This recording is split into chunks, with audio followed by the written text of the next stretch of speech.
Et Eva Joly n'obtient pas de très bons scores dans les sondages aujourd'hui. Vous attribuez ça à quoi ? Elle n'obtient pas de très bons scores dans les sondages, c'est pas la seule.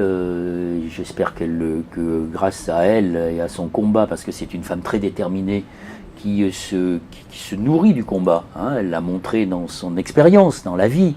Elle a affronté les plus puissants, les puissances de l'argent, les puissances politiques. Elle n'a jamais plié. Elle a toujours été d'une très grande obstination. Elle l'est aussi pour défendre notre projet.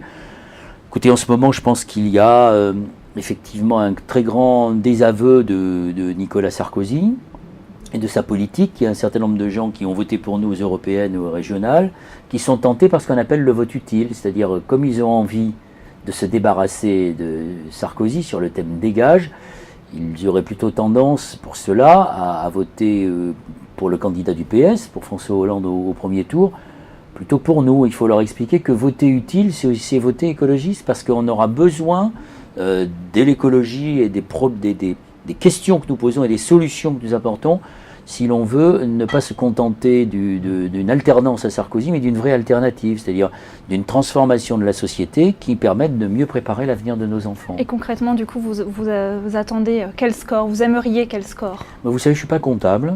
Donc je n'ai pas ici à me transformer en Pythonis ou en Madame Irma. J'ai réalisé en 2002 le score de 5,25%. Je ne souhaite qu'une chose à Eva Joly, c'est de faire le plus que moi. Le record pour les Verts. Oui, mais on n'est pas dans une compétition d'athlétisme.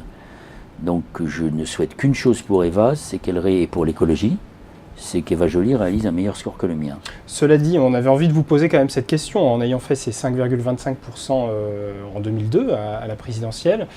Quel conseil vous pourriez apporter à Eva Joly pour que sa campagne décolle aujourd'hui ? Mais il n'y a pas de conseil particulier à donner, je lui en donne autant que les autres, j'essaie d'être disponible, et elle le sait très bien, mais elle a d'énormes qualités que je n'ai pas. Elle a une légitimité que je n'avais pas à l'époque. Elle s'est construite dans la société civile. Elle n'est pas née dans les appareils politiques, moi non plus d'ailleurs, mais elle a montré ce qu'elle était capable de faire dans la lutte contre les paradis fiscaux, contre la corruption, contre les grands lobbies et les grandes puissances financières. Quand François Hollande, dans son discours du Bourget, dénonce la finance, Eva Joly avait quand même un grand temps d'avance sur lui, sur toutes ces questions.